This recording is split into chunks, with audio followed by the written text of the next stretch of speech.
Rafael Cláudio Esberg. Esberg, fala? Isso. Consultor especializado em energia para os mercados de indústria, comércio e instituições. Foi fundador da Energy Consulting em 1982 e é especializado em projetos de eficiência energética. Rafael, como é que você entrou nesse setor de energia? Quando eu me formei, eu fui trabalhar numa empresa fabricante de material elétrico e um dos primeiros trabalhos que me deram foi desenvolver redução de custos da fundição e da empresa em geral. E foi um trabalho maravilhoso, onde principalmente eu substituí fornos derivados que usavam óleo combustível por fornos elétricos, aproveitando também a tarifa especialmente projetada pelo regulador, que na época chamava-se EGTD, Energia Garantida por Tempo Determinado, que oferecia um custo muito competitivo e era muito mais barato do que usar óleo. E esse foi o meu primeiro projeto, que incluiu também o desenvolvimento de controle de demanda da empresa, ou seja, os clientes consumidores em média e alta tensão precisam contratar demanda junto à concessionária. E eu desenvolvi um método para reduzir a demanda contratada junto à Eletropaulo na época, hoje chama-se Enel, e até para isso desenvolvi um controlador de demanda. Então, foi um projeto muito bem sucedido e me gerou o interesse de se aprofundar nessa área. Em que ano que foi isso? Isso aí começou em 1977 e se estendeu até 1983, aproximadamente, e gerou resultados incríveis. As reduções de custo operacional, comparativamente, entre fornos elétricos instalados e os fornos a óleo anteriores, foi mais de 30%. Então, o investimento se pagou rapidamente e a empresa se tornou muito mais competitiva. E a parte de redução da demanda contratada também foi outro aspecto muito interessante, já que a demanda é uma parcela que custa tipicamente entre 20% e 40% da conta de energia de clientes industriais e comerciais. Então, essa parte também foi muito bem sucedida.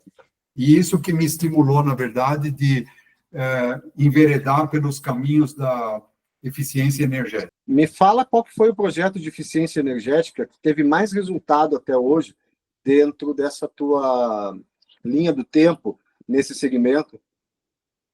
Bom, eu acabei muito estimulado a partir desse projeto que eu acabei de mencionar, então eu fundei uma empresa de consultoria nessa área de eficiência energética, e em 1996 nós fomos contemplados com um prêmio de eficiência energética pela Fiesp em 1996. Isso foi um cliente chamado Dixie Toga, que era uma empresa líder no setor de embalagens, e eles nos contrataram, a Interact Consultoria, para desenvolver projetos, e a remuneração que nós pactuamos era a função dos resultados efetivamente alcançados. E esses resultados foram espetaculares. Eles envolveram substituição de formas de aquecimento que antes eram infravermelhos por ultravioletas. Nós fizemos essa sugestão e o cliente topou. Nós fomos pioneiros no Brasil no uso de sistemas de acionamentos estáticos para motores. Então, o cliente tinha diversos moedores que eram usados para aproveitar o material que era desperdiçado no processo, ele era moído e voltava para o processo. E eu descobri na época que o comando desses motores era por chave, estrela, triângulo, e eu fui um dos pioneiros do Brasil a usar acionamentos estáticos através de conversores de frequência, e nós fizemos uma substituição dessas chaves por esses conversores que deram 17% de economia nesse processo dos moedores, que eram motores relativamente importantes, tinham cerca de 100 cavalos cada um.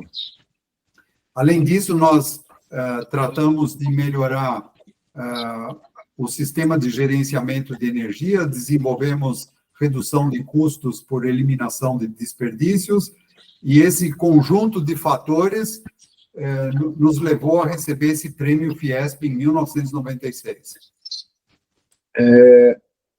Quando a gente fala de grandes empresas, elas conseguem cobrir o custo do investimento para ter maior eficiência. E as pequenas e médias empresas, elas conseguem decidir como economizar energia efetivamente, ou seja, elas são capazes de tomar a frente dessa redução por escolha própria, através de mecanismos próprios, ou elas ficam dependentes da tarifação normal? Bom, tudo depende de qual é a importância relativa da conta de energia elétrica no negócio desse cliente, seja ele pequeno ou grande. Então, vamos dizer o seguinte: se você tem uma conta que é top 10, item de custo, você tem uma abordagem. Se é top 5, em geral, é outra abordagem. Então, só para exemplificar um pouco, quando eu fui contratado por uma empresa menor, eu descobri que, na verdade, o CEO da empresa tinha interesse de vender uma imagem bonita para todo o mercado. Então, nós fizemos projetos que não tinham muita significação econômica, mas tinham uma repercussão interessante para os funcionários e para os visitantes que vinham à empresa. Então, foi feito, por exemplo, instalamos um sensor de presença nos banheiros. Então, quando alguém vinha no banheiro, acendia a luz, e quando saía, apagava. Então, isso era uma motivação interessante para a empresa naquela época. Quando você tem empresas que percebem um valor importante na conta de luz, geralmente eles procuram descobrir quais são as alternativas de reduzir custo. Então, essa é a motivação principal que eu encontro. E, geralmente, essa motivação vem dos escalões superiores, diretivos, porque os escalões mais operacionais geralmente já estão assoberbados de serviço e eles têm uma ojeriza de trazer mais trabalhos para eles, como, por exemplo, reduzir desperdícios e partir para a eficiência energética. Então, tudo depende muito da cultura de cada empresa. Então, não existe uma resposta universal, porque tem empresas super interessadas e outras que não têm o menor interesse. Tá. Eu sempre me pergunto, assim, quando a gente fala em economia de energia, como um todo, né, como usuário de energia, a economia não para mim, mas a economia para o Brasil. Ao que me parece, a responsabilidade da economia de energia, ela normalmente é lançada como responsabilidade do consumidor final residencial, o Alessandro, a Maria, o João. A minha economia individual, ela tem algum impacto representativo no setor energético ou ela é insignificante? Potencialmente teria um grande impacto e seria muito significativa, mas no mundo desenvolvido, onde já foram desenvolvidas ações para estimular os clientes a usar de forma mais eficiente a energia, descobriu-se que quando você dá incentivo econômico, a coisa funciona. Aqui no Brasil, essa parte não foi desenvolvida. Eu vou citar alguns casos para ficar bastante ilustrado. Por exemplo, nós temos no Brasil cerca de 60 milhões de chuveiros instantâneos de 5 quilowatts cada um.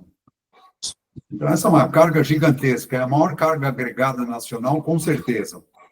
Agora, não existe nenhuma iniciativa oficial, seja da ANEEL, seja das concessionárias, para estimular o consumo de energia de forma que interessasse ao país. Ou seja, em vez de usar o chuveiro instantâneo, que ele é principalmente acionado, especialmente no horário de ponta, se nós tivéssemos um plano interessante do ponto de vista estratégico, nós estimularíamos a clientela residencial, que é uma carga importante, talvez representa cerca de 1/3 do consumo de energia do país, a usar outras formas de consumir, e não no horário de ponta. Por exemplo, usando aquecedor solar, que é bem conhecido e disponível no Brasil, isso seria uma possibilidade. A segunda, eletricamente, estimular que os consumidores migrassem para a tarifa branca,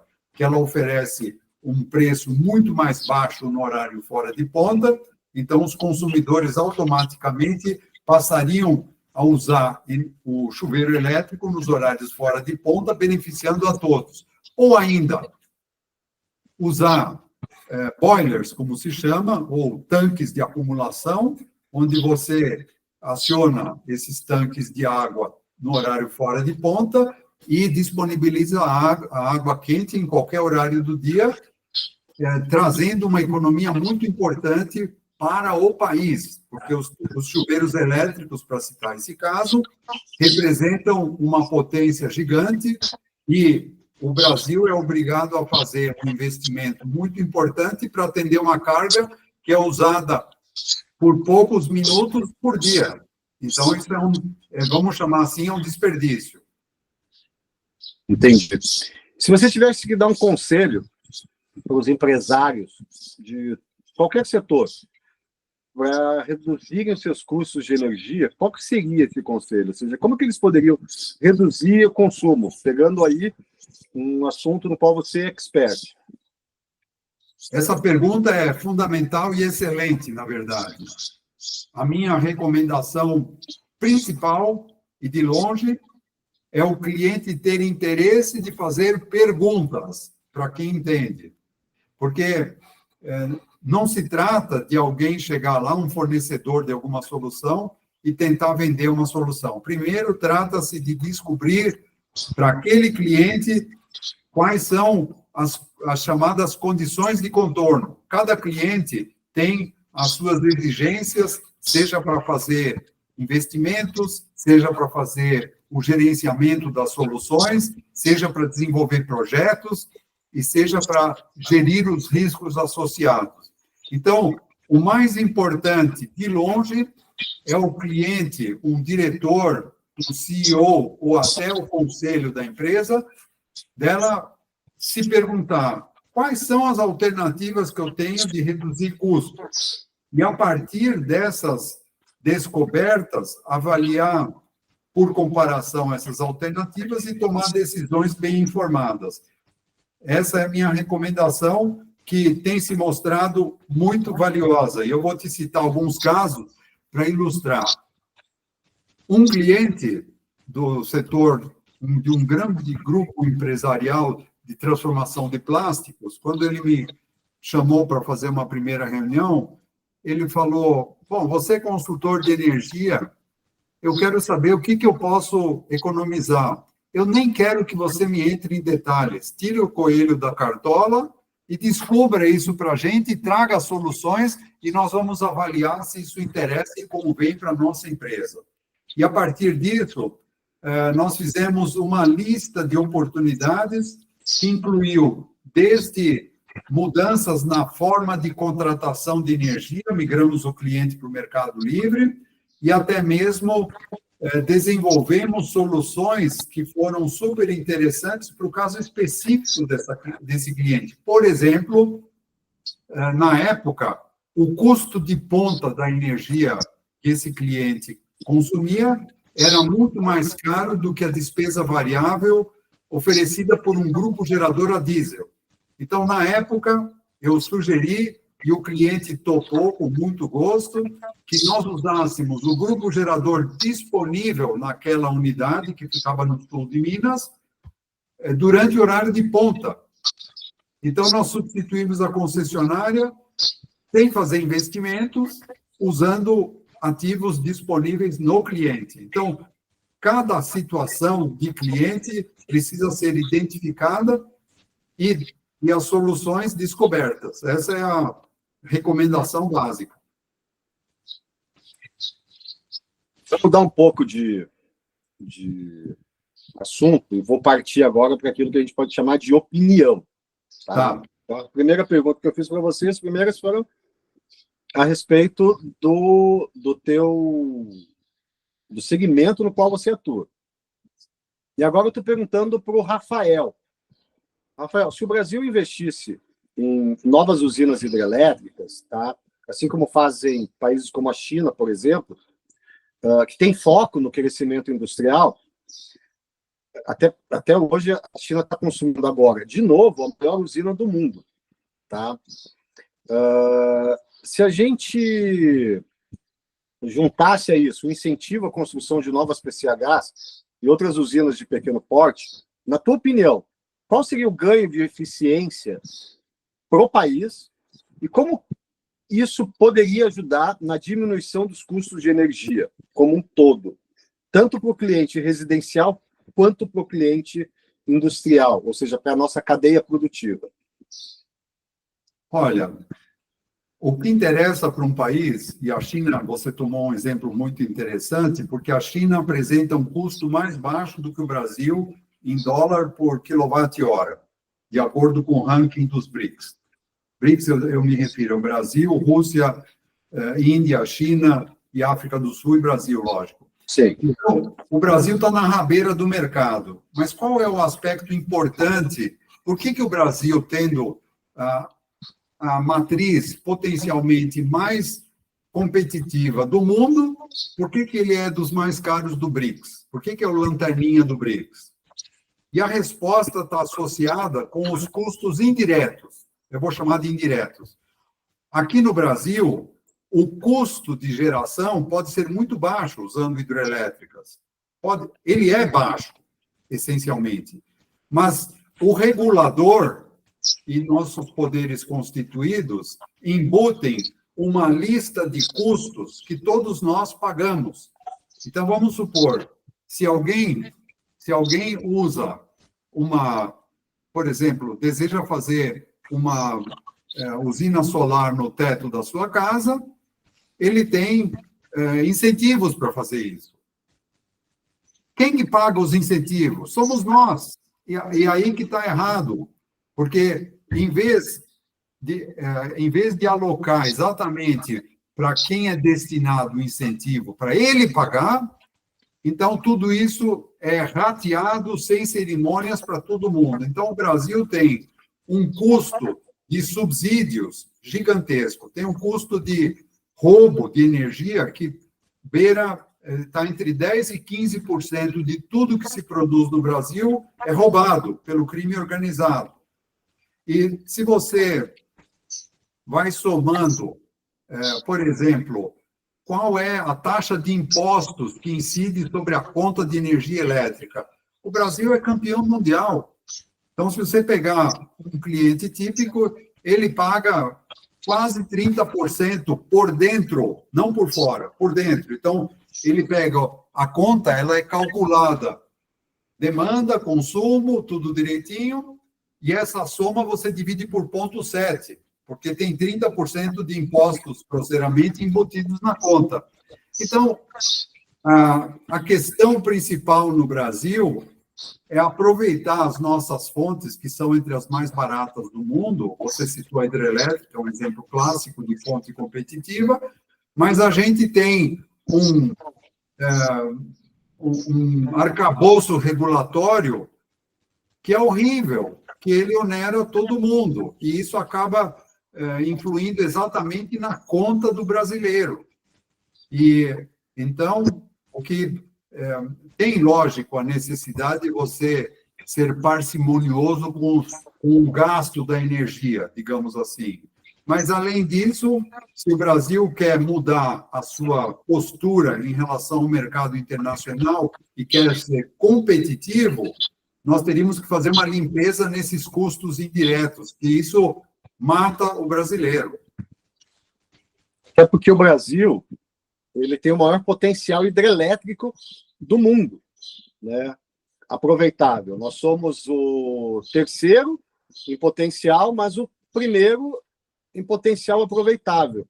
Mesmo assim, a gente não utiliza esse potencial e insiste em utilizar energias de termoelétricas, tá?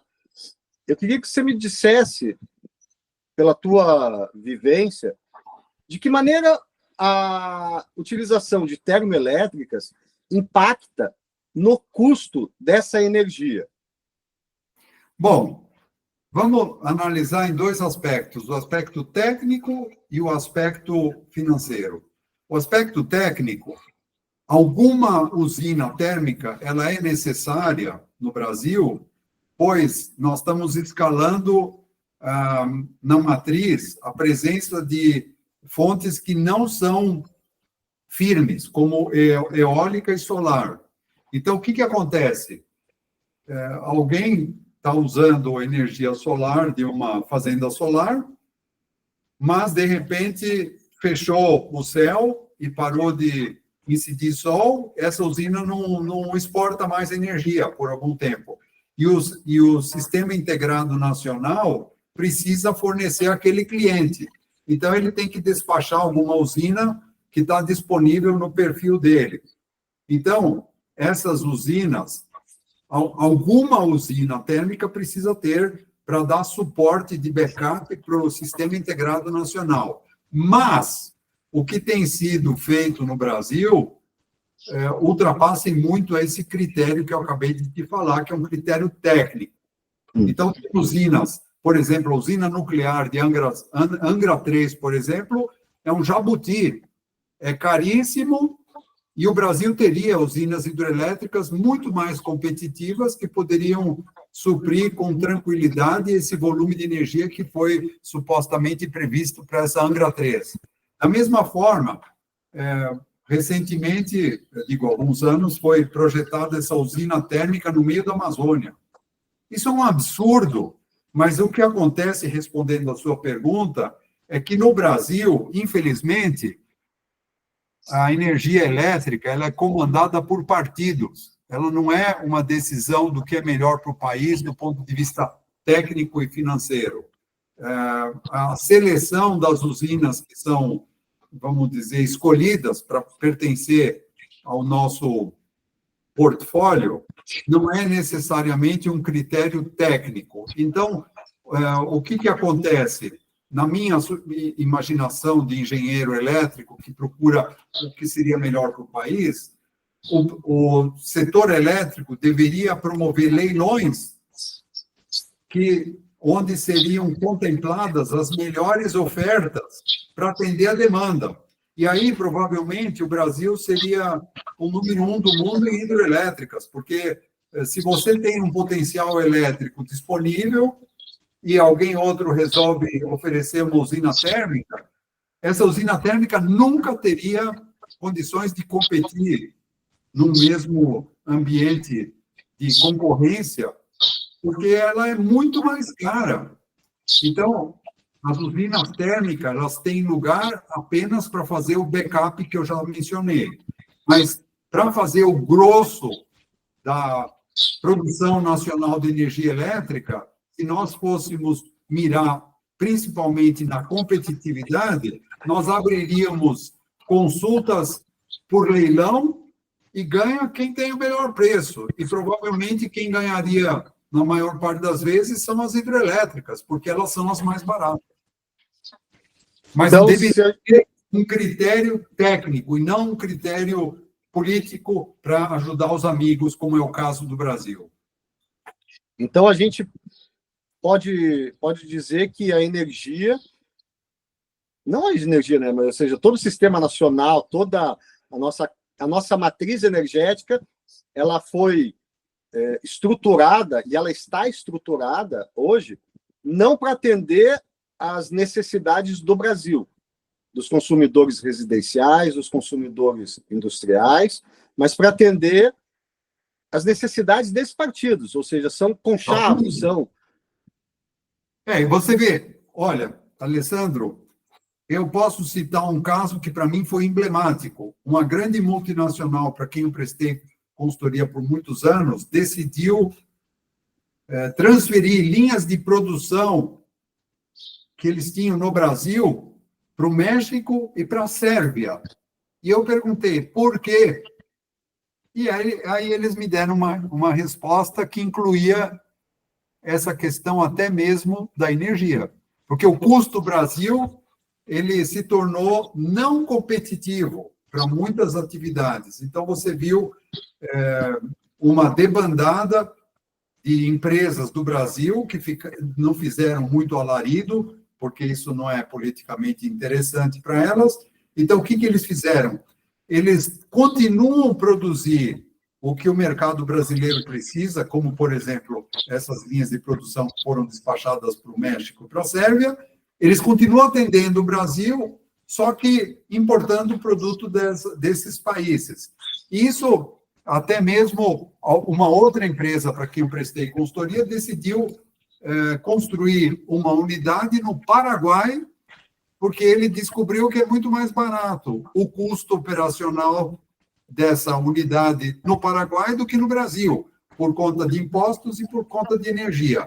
Então, o Brasil precisaria acordar também na área de energia para descobrir como se tornar competitivo e não criar, vamos dizer, esses jabutis, que é o nome que foi cunhado pelo setor elétrico, para designar esses projetos malucos.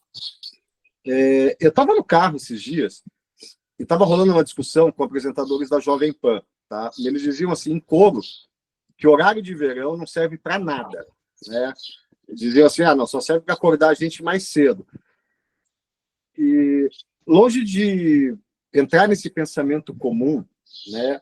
Mas pela tua experiência de especialista na área, o horário de verão ele faz alguma diferença no consumo, no custo da energia e no bolso do consumidor final? Essa pergunta é muito interessante. Ela depende fundamentalmente do perfil de consumo nacional de energia. Então, vamos falar assim, que até alguns anos atrás, o nosso pico de demanda, ele ocorria no horário chamado de ponta, que era entre 5 da tarde e 10 da noite, em grosso modo. Hoje, se você for ver a curva nacional, ela tem dois picos. O pico no meio da tarde e o pico da noite. São mais ou menos da mesma ordem de grandeza. Então, o que acontece? Essa pergunta que você fez deve ser respondida através do uso da curva nacional de demanda. Se nos países desenvolvidos eles costumam usar o horário de verão para economizar energia, é porque para eles faz sentido. Para nós, o que nós temos que fazer a conta é descobrir se com o atual perfil de consumo, se a gente introduzir o horário de verão, se haverá economia. Se há economia que seja interessante e conveniente para o país, tem que pôr. E se não tem, não adianta pôr. Então, uma resposta técnica que tem que ser dada. Agora, essa tua pergunta me remete a uma questão, de novo, que mostra que o Brasil, infelizmente, ele está dormindo em cima dos problemas. As tarifas chamadas horas sazonais, que são designadas pela ANEEL, que é o regulador brasileiro, eles especificam que o horário de ponta é, vamos dizer, entre 5 da tarde e 8 da noite, em São Paulo, por exemplo. Agora, se você vê que o horário de ponta também ele ocorre das 3 da tarde até as 5 da tarde, então é o seguinte, atualmente nós estamos num sistema tão absurdo que um cliente industrial ou comercial ou até residencial, ele tem incentivo para consumir horário, não das 5 da tarde às 8 da noite, mas fora desse horário.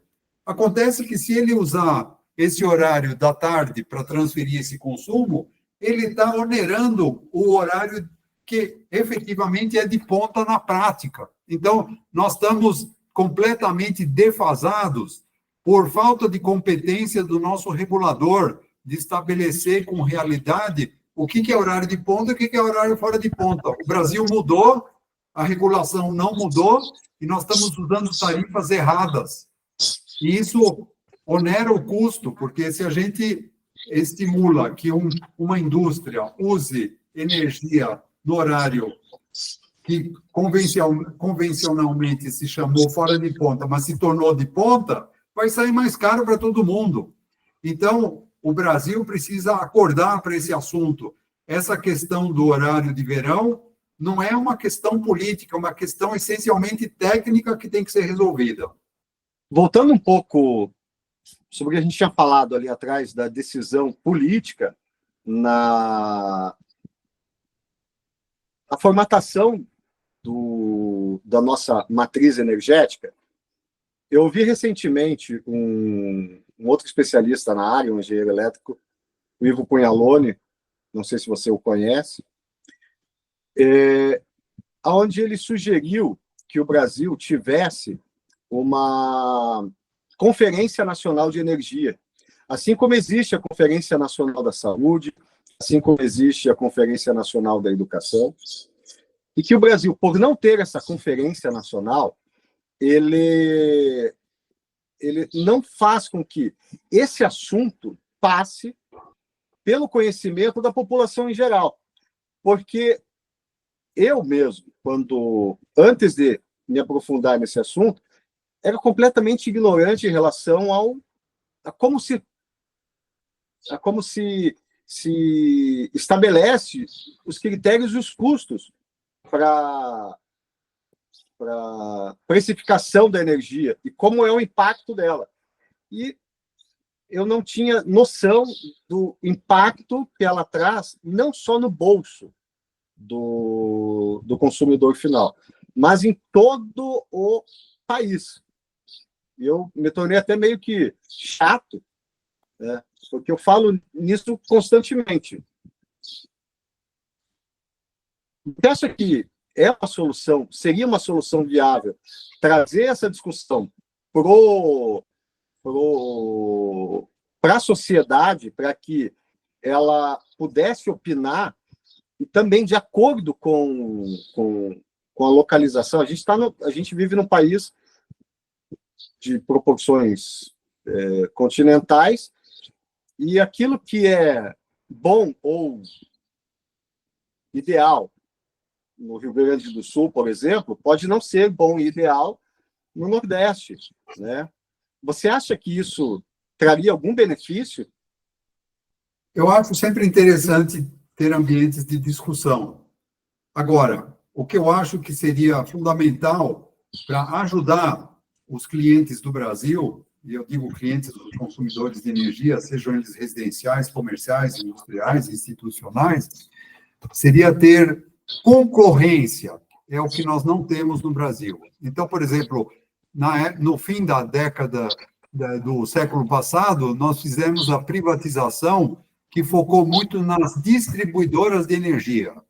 Mas as geradoras de energia estão na mão do governo, o grosso. Estou falando do grosso. Então, não foi privatizado. A transmissão também, ela não foi privatizada. O gás também, ele ainda é bastante centrado na Petrobras. Então, o que é um problema sério do Brasil? Nós temos que abrir o mercado, porque a gente pode discutir entre nós um monte de coisas, nós podemos externar quais são os nossos desejos, mas institucionalmente eles só podem progredir se o mercado for livre, e é o que não é hoje no Brasil. Então, você vê, hoje a discussão é se a Petrobras vai aumentar ou não vai aumentar o preço, quanto, quando, e se vai inventar alguma coisa por motivos políticos para não repassar os custos, etc. Então, o que acontece? Nós vivemos numa ditadura no setor energético que estabelece as coisas. Então, a gente até pode discutir muita coisa, mas o que precisa, a primeira discussão que precisaria ser levada a cabo é a liberação do mercado. Então, você vê, os países que progrediram, que têm energia competitiva, eles abriram o mercado de verdade. E aqui no Brasil, nós deixamos o mercado fechado, porque tem os jabutis e tem as possibilidades dos partidos selecionarem o que eles querem fazer. Então, eu acho que a discussão tem valor, mas deveria ser associada com a liberação do mercado para que ele seja competitivo. Porque, para finalizar, eu tenho a seguinte constatação. Quando o mercado é fechado como o brasileiro, por exemplo, no petróleo, ou por motivos políticos, se represa o preço dos combustíveis e eles ficam abaixo do mercado internacional, gerando um aspecto negativo, ou a gente pode, eventualmente, estar na situação oposta, que a gente estabelece preços acima do mercado internacional e nós ficamos com preços fora de competição, prejudicando a atividade produtiva do país. Se fica com preço abaixo do mercado, as nossas empresas não teriam como sobreviver. Então, enquanto nós ficamos com a Petrobras e companhias todas estatais, o grosso do mercado estatal, nós ficamos numa pindaíba danada. Você vê, por exemplo, o gás da Bolívia. Eu tenho clientes que teriam interesse de usar gás natural canalizado, mas eles são obrigados a comprar gás da Bolívia, que é dolarizado, e foi um acordo feito sem a interferência do cliente. Foi o governo brasileiro, os amigos do governo fizeram um acordo. Agora, em ambientes competitivos, como países que estão bem na frente do Brasil, então não existe esse modelo. Então, esses grupos de trabalho que você fala seriam valiosos se o foco fosse haver um esforço para que o Brasil passasse a ter um ambiente competitivo em energia para todas as fontes do país. E aí o cliente seria o grande centro das atenções. Ele que vai escolher se vai querer comprar energia elétrica de hidrelétrica, se vai querer instalar solar no telhado, se vai querer comprar energia solar de uma fazenda solar, se vai querer comprar energia eólica. Hoje esse cliente está totalmente refém dessa condição absurda que o Brasil estipulou. Mas me diz uma coisa, quem é que determina de quem essa energia vai ser comprada? Então, por exemplo, na minha conta, tem ali a discriminação de todos os gastos e tem a distribuição, né? Essa distribuição, ela foi decidida por quem e de que maneira? A compra dessa energia, por exemplo, tem um leilão e esse leilão ele vai contemplar usinas de geração hidrelétrica, usinas de geração solar, usinas de geração termoelétrica.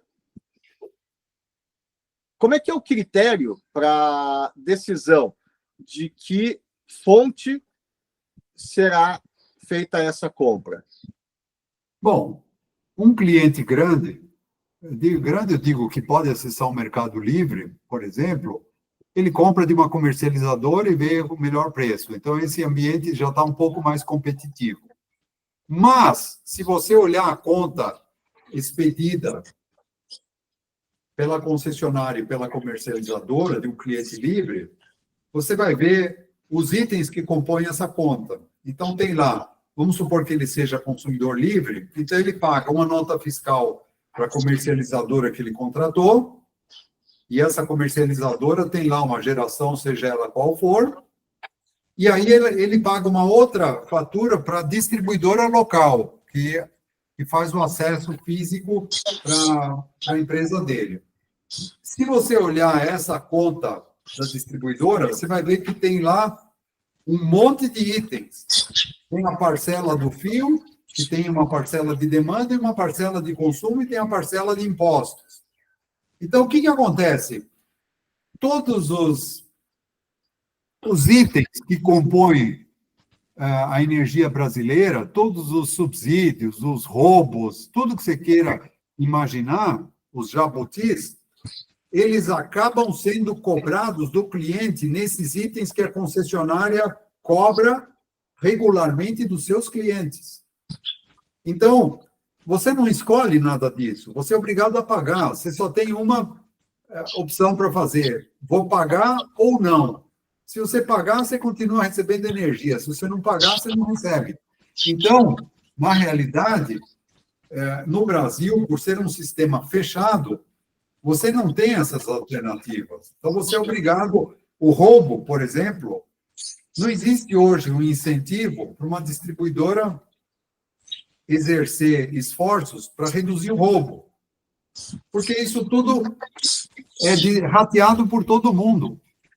Então, essa questão brasileira é complexa, porque, na sua essência, é um sistema de rateio de custos independentes se eles são interessantes ou não para o país. Então, se você, por exemplo, resolveu prestigiar a energia solar no teto da sua casa, no telhado, você, Alessandro, vai pagar porque o governo deu esse incentivo para quem instalou solar.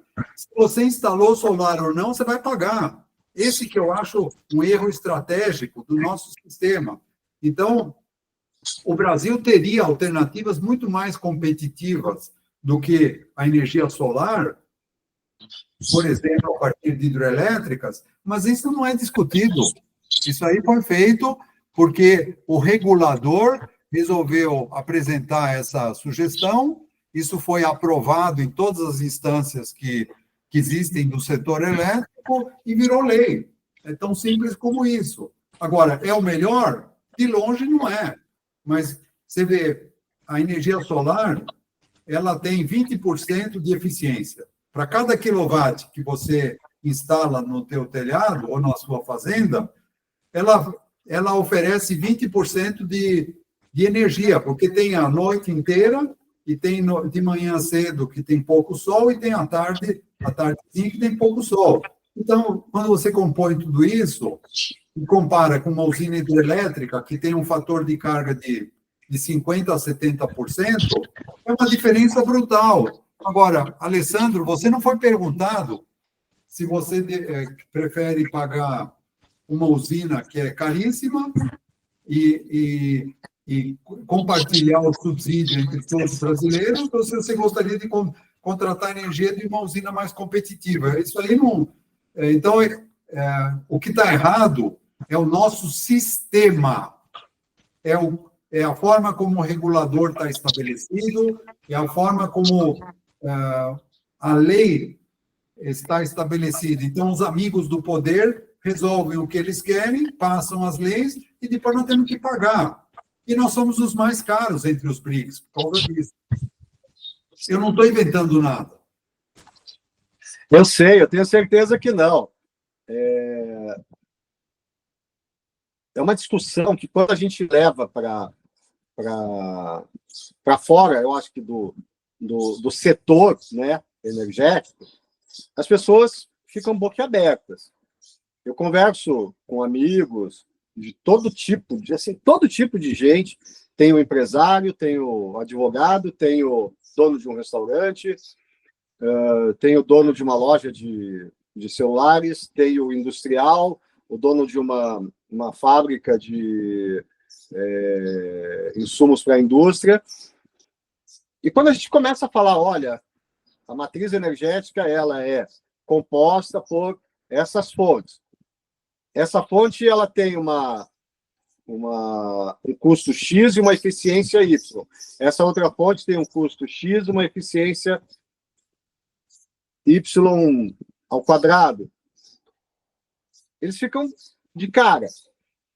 O que mais assusta eles é quando eu falo da termoelétrica, que tem um custo muito maior para a geração e um impacto altamente negativo para o meio ambiente.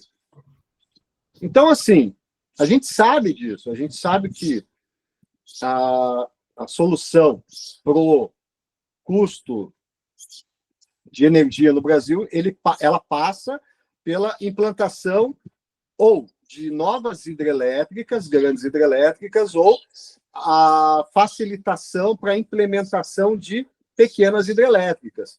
E entre pequenas hidrelétricas, a gente está falando de PCH, CGH. Você acredita que a mudança desse cenário, ou seja, o investimento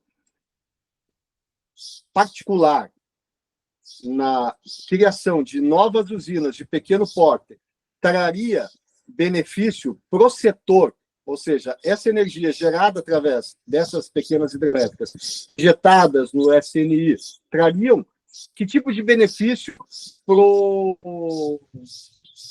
a nossa matriz, para o bolso do consumidor final, para o bolso do consumidor industrial e para a cadeia produtiva do país como um todo. Porque eu acho importante, me corrija se eu estiver errado, que a gente não pode, quando pensa em economia, não dá para pensar só na minha economia, o Alessandro tem que economizar. Tem que pensar na economia como um todo, porque se a gente não tiver competitividade no mercado internacional, a gente vai continuar sempre sendo exportador de commodities. E a gente não vai ter como você disse, você tinha uma indústria que produzia no Brasil, saiu do Brasil, foi para o Paraguai, produziu um produto que ela traz de volta para ser vendido para o brasileiro. Ou seja, se essa energia para essa indústria fosse efetivamente barata, ele não teria ido para lá. E automaticamente ele estaria vendendo esse produto mais barato. Vendendo esse produto mais barato aqui, ou seja, fabricando aqui esse produto, com certeza ele estaria também comprando a matéria-prima, os insumos, e toda a cadeia produtiva dele estaria mais interligada ao Brasil. Então, quando essa empresa sai, não é só uma empresa que está saindo, é toda uma cadeia produtiva que está sendo prejudicada. Então, o incentivo. Porque, por exemplo, você falou que não tem dos subsídios para a energia solar. Eu fui atrás da informação de que tipo de subsídios existem para a geração hidrelétrica e ninguém soube me responder, ninguém soube dizer, não, pô, tem o incentivo X, tem a lei tal, tem um desconto nisso, tem um desconto naquilo. Ou seja, como se não existisse nenhum incentivo por parte do governo federal, e quando eu digo governo federal, eu digo todos os governos federais desde 1900 e lá vai bolinha, né? Principalmente a partir de 1995, quando houve a termificação da nossa matriz energética, e aonde a energia efetivamente começou a subir absurdamente. A implantação não só a implantação, mas assim, uma política nacional que tenha como foco o incentivo à instalação de novas PCHs, novas CGHs, traria que tipo de benefício para o Brasil como um todo? Olha, eu sou adepto de competitividade, de fazer ranking de custo de energia por competitividade. Então, por exemplo, você citou PCHs. No Brasil, se você compra energia de PCH no Mercado Livre, você ganha 50% tipicamente de desconto na tarifa do fio. Tá certo? Os brasileiros todos pagam isso. Agora, existe das hidrelétricas, o preço que é chamado de energia convencional é mais barato do que as PCHs. As PCHs, elas vivem porque existe esse subsídio.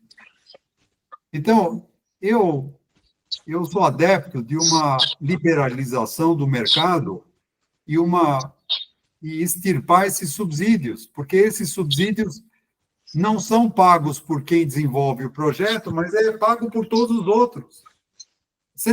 O Alessandro não foi perguntado se ele está de acordo em pagar esses subsídios. Ninguém foi perguntado. Então, o que para mim está essencialmente errado é esse formato onde tudo pode ser incluído. Não existe nenhuma limitação hoje para que, por exemplo, Angra 3 é um absurdo o preço que vai custar o triplo do que uma indústria, uma hidrelétrica convencional. Agora, quem que vai decidir a implantação dessa usina de Angra 3? Por que nós estamos pagando o triplo se a gente poderia usar usinas hidrelétricas que são muito mais competitivas? Então, eu vejo que o caminho mais interessante para o país seria se liberar dessas maluquices oficiais que protegem os jabutis. E seria tudo na base de concorrência. Então, o Alessandro, que quer comprar energia para a residência, vai comprar o melhor preço. Ponto. Não tem esse negócio de subsídio, porque você que está pagando.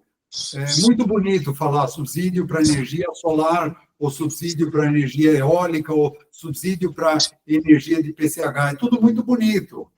Mas quem está pagando somos todos nós.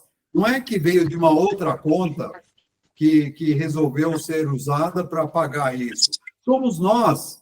Então, nós estamos pagando a energia mais cara do mundo, dos BRICS, porque nós temos um sistema que não funciona, não é competitivo. Então, essa questão não deveria estar centrada qual é a fonte mais interessante, sim qual é a fonte mais competitiva. E, em decorrência, nós seríamos os grandes aproveitadores das energias hidráulicas. E tem outro aspecto muito importante que eu queria aproveitar e mencionar. Algumas instituições independentes do mundo fizeram uma estatística das emissões por cada fonte, as hidroelétricas, as termoelétricas e tudo mais. Então, além do custo, seria muito importante que se focasse nas emissões. E se você pegar a hidroelétrica, ela é a campeã, ela é a que menos emite. Agora, por que nós temos que dar subsídios para a energia solar, que para fazer o filme fotovoltaico é uma atividade extremamente poluidora e é produzida fora do Brasil? Qual é a lógica que a gente está usando se nós temos a fonte mais competitiva, mais limpa do mundo aqui no Brasil? Por que nós vamos importar um item como os painéis solares, vamos importar da China e não sei mais da onde, pagando em dólar, se a gente tem fonte nacional que é muito mais limpa e muito mais competitiva? Aonde que está a lógica dessa burrice? Então, eu acredito que nós teríamos que usar um outro critério, e não essa sistêmica que a gente tem hoje no Brasil, que é tudo ser aprovado pelos partidos. Não existe oposição e situação no Brasil. É tudo a favor dos jabutis no setor elétrico. Quem são esses jabutis?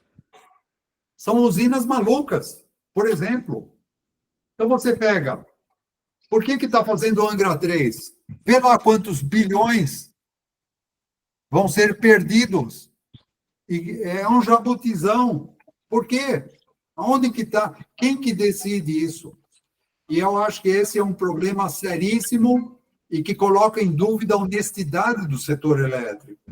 Por que na Amazônia foi desenvolvida usina termoelétrica quando a gente poderia ter outras usinas que são muito mais competitivas? Nós sabemos a resposta. Nós sabemos. Então, nós sabemos. Então, por que a gente continua compactuando com esse sistema errado? É isso que tem que ser respondido. Eu ouso dizer agora para você, que eu já fiz isso com outro entrevistado, Eu ouso dizer que a instalação de termoelétrica na Amazônia, ela única e exclusivamente tem como objetivo beneficiar a indústria do petróleo. Eu acho que até mais do que isso, é beneficiar alguns entes do setor elétrico, por exemplo, alguns políticos que estão muito envolvidos com isso. Eles são donos de termoelétricas. Não oficialmente. Sim, não oficialmente, mas então, não você vê, não precisa ser dono oficialmente para mandar. Eu não vou dar nomes porque eu tenho medo, mas Sim. eu vou te dizer uma coisa.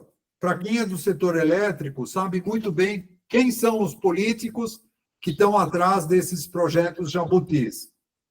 Existe uma clara definição e eles são muito habilidosos de fazer isso tudo atrás das cortinas. Por que esse projeto na Amazônia que você citou, por que ele vai para frente?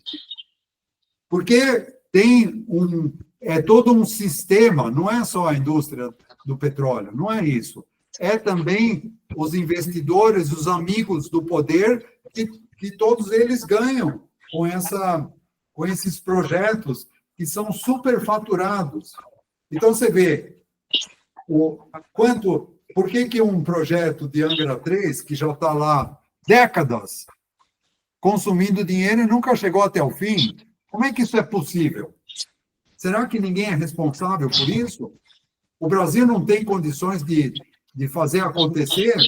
Pode ficar décadas construindo um projeto maluco e que custa muitas vezes o preço de uma outra energia? Quem que consegue manter esse sistema? Por que se mantém? Então, essas perguntas precisariam ser respondidas. Nós vamos ter gente honesta.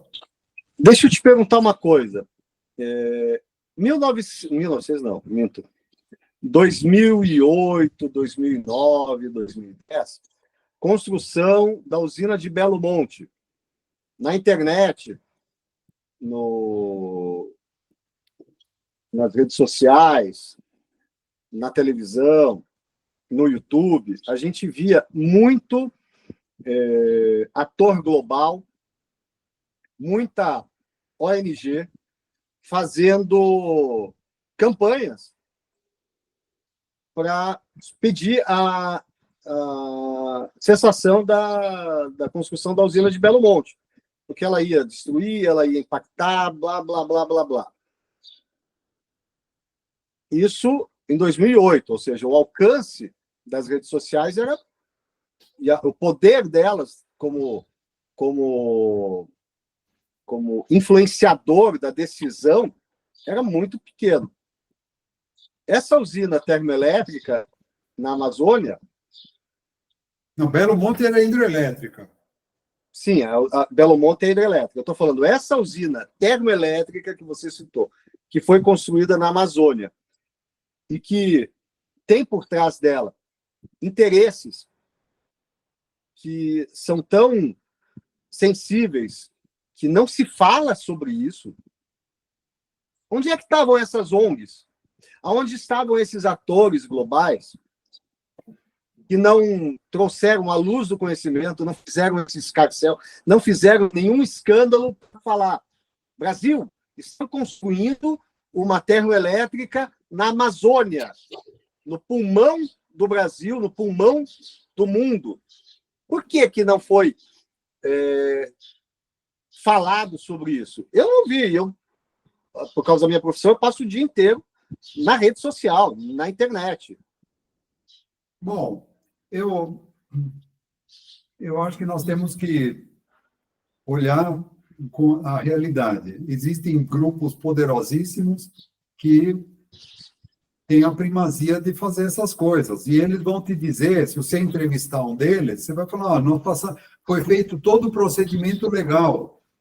O governo abriu uma consulta, nós fizemos uma apresentação das nossas possibilidades, aí o regulador incluiu esse projeto no sistema, e aí procedeu-se a todas as as etapas previstas na regulação para que isso fosse aprovado.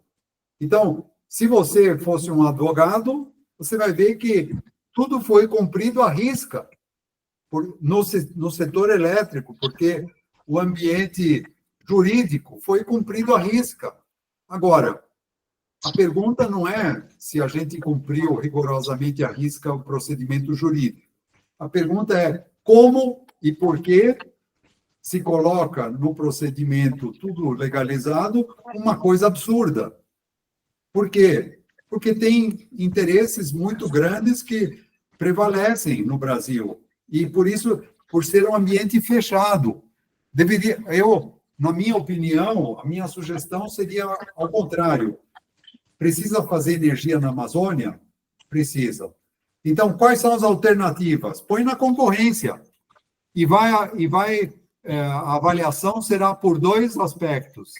Para o aspecto do custo da energia que será entregue, e segundo, aquilo que os americanos chamam de Life Cycle Emissions Cost, que é o custo da emissão, das emissões ao longo de todo o projeto. Então, se você considera desde a fabricação de tudo que vai naquela usina até o fim da vida útil dessa usina, eles podem calcular qual é as emissões que essa usina vai gerar, e aí vai comparar com as alternativas. Então, se você tem um preço de R$150 o megawatt-hora de uma usina hidrelétrica, e ela tem as menores emissões por quilowatt-hora entregue, então ela tem essa condição competitiva. Se você o Alessandro acha que tem que pôr uma usina térmica, ele vai ter que pôr a R$400 ou R$500 o megawatt-hora para pagar o combustível dessa droga. E, além disso, tem as emissões, que são muito maiores do que uma usina hidrelétrica. Então, o governo deveria avaliar objetivamente preço e emissão, ponto. E não falar, eu vou construir uma usina térmica no meio da Amazônia. Eu acho que são dois conceitos diversos que precisariam ser revistos, porque esse sistema que nós temos hoje no Brasil, ele privilegia uma situação anômala e não competitiva.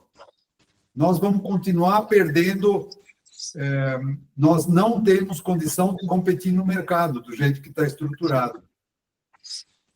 Sem essa competição, o Brasil, por maior, por melhor que seja, ele vai perder competitividade, ele vai ficar na rabeira dos BRICS, vai ficar na... Ele já está na rabeira. Já está na rabeira.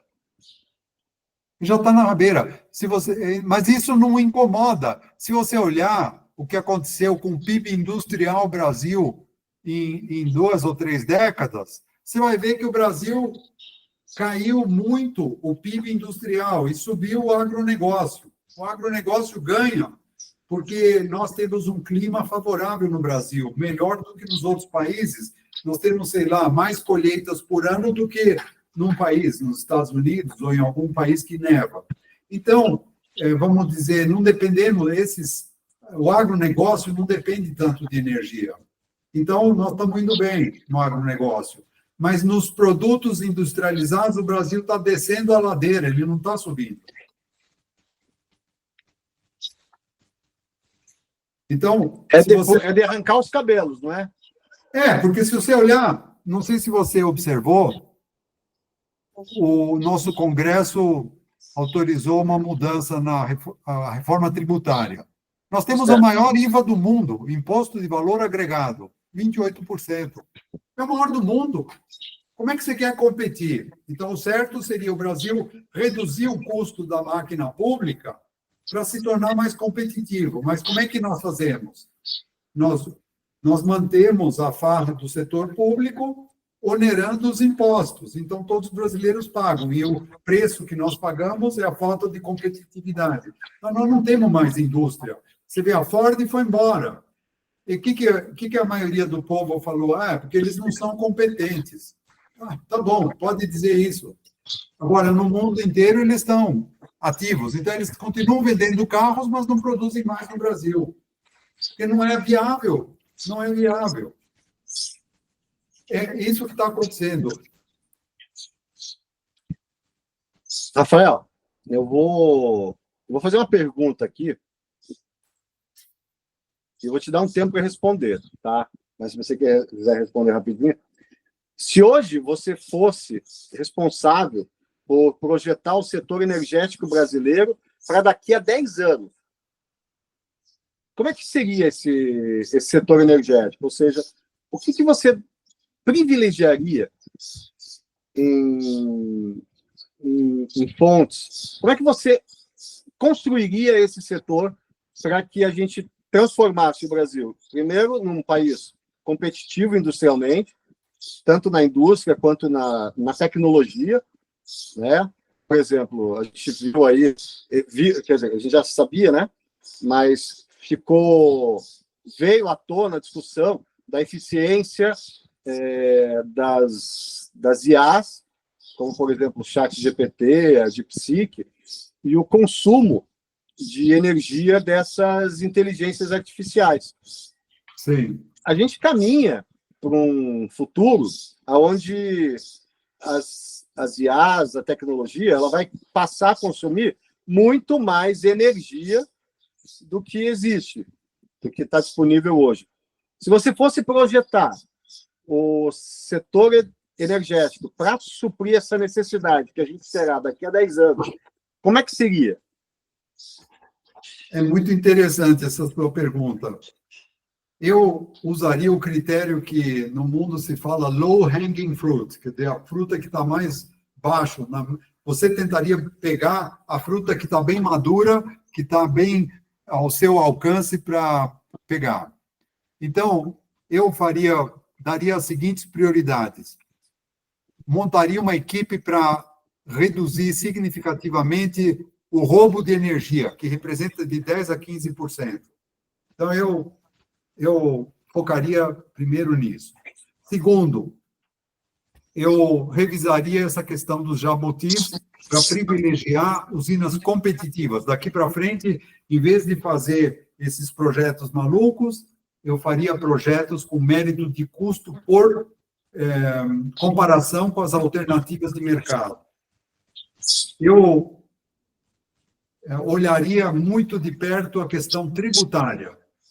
Eu revisaria essa questão dos subsídios, que eles estão privilegiando, para mim, fontes que não são interessantes para o país, dadas as alternativas que nós temos, e eu faria o net metering.